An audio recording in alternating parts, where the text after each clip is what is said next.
Исәнмесез, эфирда яңалыклар чыгарылышы, студияда Роза Хабибуллина. Иңелек бүгенге тапшыруның төп темалар хакында. Шәһәрнең күк йөзен туман чалгап алды. Шәһәрдәшләргә куркыныч яныймы? Аның сәбәпләрен нәрсәдә? Хәбәрчебез ачыклады. Эсседән балалар фонтаннарда коенып саклана. Бу усылның нинди нәтиҗәләре булырга мөмкин? Безнең сюжетта карагыз. Россия күләм бәйгедә чаллы рәссамнары Казанны яулап кайтты. Быел беренче урын булды Шамаил номинациясында. Борынгы татар техникасы белән эшлим, пиалага ясап. Тагы бер җиңү. Ефәк юлы раллиендә КамАЗ мастер командасы финишка беренче булып килеп җитте. Шәһәрдән 30 чакрым ераклыкка китегез. Чаллыда һавага куркыныч газлар таралган. Еллар дәвамында шәһәрдәшләр социаль шелтәрләр аша шундый хәбәрләр алды. Әмма гадәттән тыш хәлләр министрлыгы хезмәткәрләре шәһәрдәшләрне тынычландырырга ашыкты. Атна дәвамында күк йөзен каплап торган томанның сәбәпләре безнең сюжетта. Әлеге вышкадан һәр 20 минут сайын һаваның чисталыгын тикшерәләр. Әгәр нормадан тайпылыш булса, датчиклар хәбәр бирә. В настоящее время превышение. Атмосферада нормадан тайпылыш юк. Томан ул метеорологик күренеш, җитештерү нәтиҗәләренә бәйле түгел. Шәһәрнең күк йөзен смог бер атна элек чолгап алды. Мондый томан Чаллыда гына түгел, республиканың барлык шәһәр һәм авылларында, Удмуртия, Пермь өлкәләрендә дә күзәтелә. Воздух в системе его циркуляции. Һава циркуляциясе нәтиҗәсендә әлеге томан янгыннар булган яклардан килә. Ул өлкәләрдә урманнар һәм торф яна.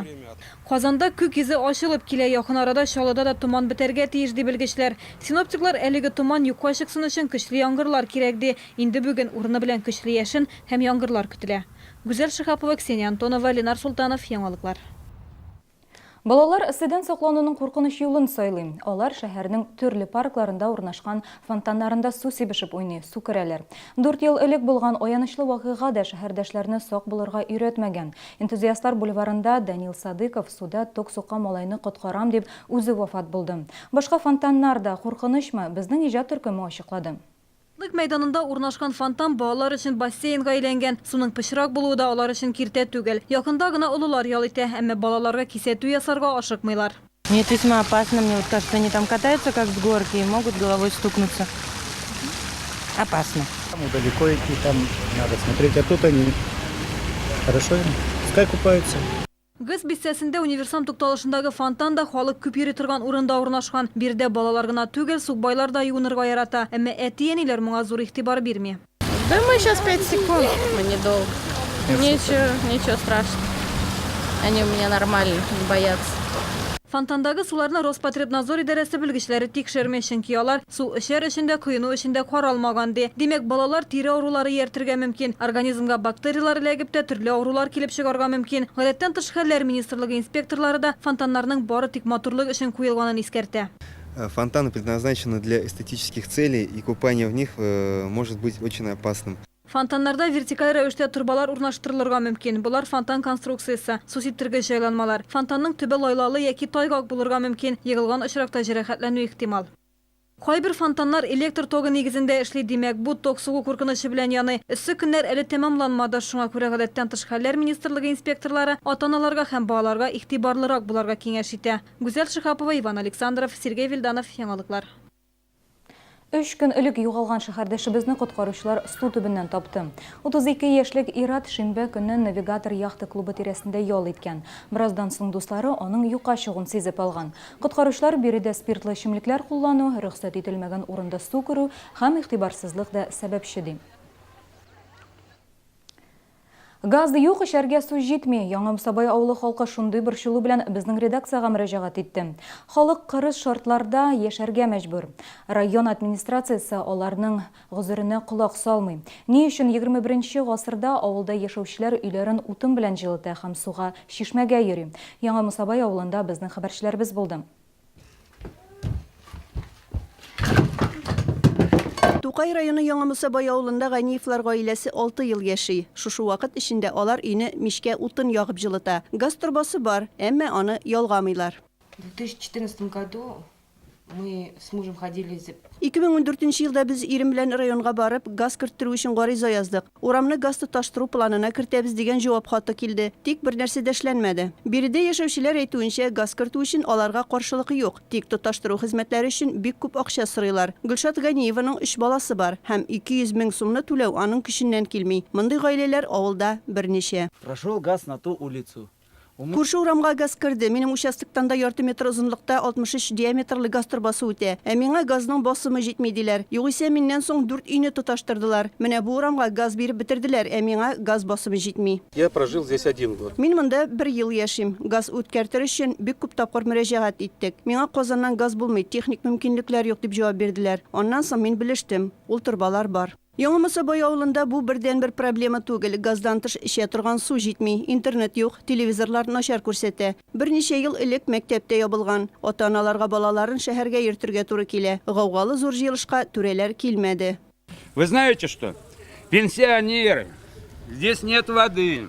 Монда күпчелек пенсионерлар, су юк, сугыш беткәнгә дә күпме еллар инде. Әнә тегендәге чишмәдән пенсионерлар чана белән су ташый. Гаделлек кайда монда? Мособайда су юк. В прошлом году летом привезли водонапорную башню в разобранном виде.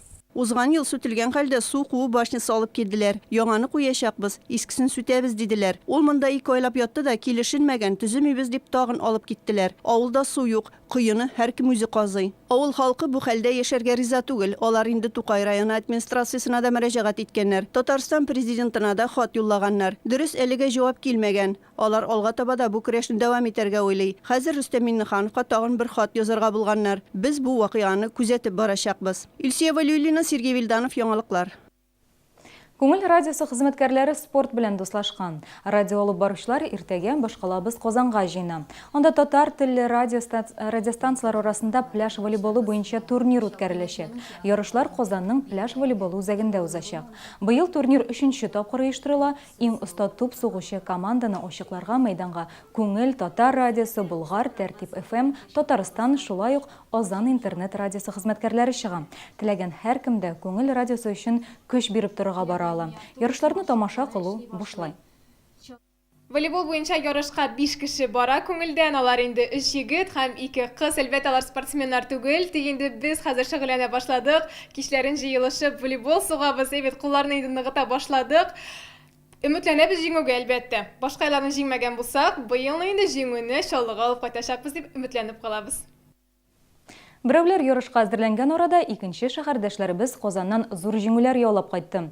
Минем гаиләм Шамаиле Россия күләм бәйгесендә шәһәрдәшләргә тиңнәр табылмады. Бәйге икенче ел уздырыла, быел бирегә 200-дән артык эш кабул ителгән. Иң оста Шамаил иҗат итүчеләр белән Илсия Валиуллина очрашты. Бу картина төшемә керде, бер атнадан ясадым. Әлфия Шоллы кызы кичкенәдән рәсемнәр ясарга ярата. Гаилә кыйммәтләрен алга сөргән Минем гаиләм Шамаиле Россия күләм конкурсында беренче тапкыр катнашкан. Узган елдан аермалы буларак быел рәсемнәр бәйге номинацияларына махсус яңа әсәрләр иҗат итте. Әлфия Милгизина да шулар рәтендә. Бу техника белән 10 ел эшлим. Башка ясамаска булган идем. Конкурста җиңү миңа стимул бирде. Рәссам Кырлай урманында дип исемләнгән эше белән уңыш яулады. Татарларга хас пыяла техникасы замана рәссамнарын төрледән-төрле экспериментлар кылырга этәрә. Дини яссылыктан чыгып дөньяви темаларында кулашларга ярдәм итә. Бу Шамаил техникасы белән эшләнгән нәкъ сәнгате атала. Пиялада ясала торган. Шамаил түгел, Шамаилда. Чөнки менә бу техника безнең татар сәнгатенә бик туры килә. Быел бәйгегә 200 эш кабул ителгән. Шулар арасында Чаллыдан тагын бер җиңүче бар. Шулпан Шәрифуллина. Заманча традицион татар Шамаиле номинациясында җиңү яулады. Узган елда катнашканым, 2нче урын алганым, быел 1нче урын булды Шамаил номинациясында. Борынгы татар техникасы белән эшлим, пиялага ясап, кургашлар кулланып. Когда мы смотрим на работу Шулпана, мне кажется, это женский взгляд на татарский шамаил. Все, что есть прекрасная женщина, она воплощает это в виде своих работ. И соединяя это именно с мусульманским искусством, с искусством татарского шамаила. Гомумән, автокаладан бу бәйгедә 4 номинациядә 8 рәссам катнашты. Бу бәйгене оештыручылар киләчәктә Казанда Шамаил музее төзергә ниятли. Илсия Валиуллина, Валентин Красильников, яңалыклар. КамАЗ Мастер командасы yana birinchi. Ефәк юл раллинде Айрат Мәрдиев идарәсендәге йөк машинасы финишка беренче булып килеп җитте. Икенче урынны да Дмитрий Стотников идарәсендә безнең шәһәрдәшләр яулады. Победным ревом здесь появляется команда КамАЗ Мастер. Җиңүчеләрне тәбрикләү тантанасы Пекинның Олимпия паркында узды. Беренче булып мәйданга КамАЗ йөк машинасы узды. Айрат Мәрдиев, Айдар Биляев, Дмитрий Свистунов экипажы Ефәк юл раллиендә беренче булып килде.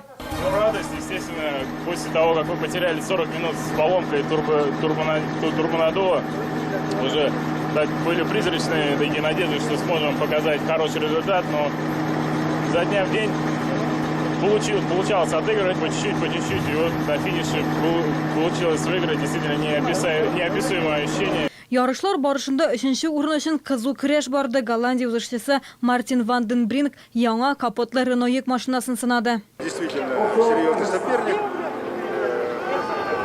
И это хорошо, когда есть здоровая конкуренция, когда есть с кем бороться. Хорошо подготовленная техника, новшество его в автомобиле – это коробка-автомат. КамАЗ йөк машиналары түмгәкле юлларда яхшы нәтиҗәләр күрсәтте. Шәһәрдәшләргә таулы юлларда яхшырак йөрергә өйрәнергә кирәк. Хәзер исә КамАЗ Мастер өйгә кайтырга әзерләнә. Аларны якыннары һәм шәһәрдәшләр зур түземсезлек белән көтә. Гүзәл Шихапова, яңалыклар. Бу сезгә җиткерәсе соңгы мәгълүмат иде. Студиядә Роза Хәбибуллина эшләде. Иртәгә очрашканга кадәр сау булыгыз.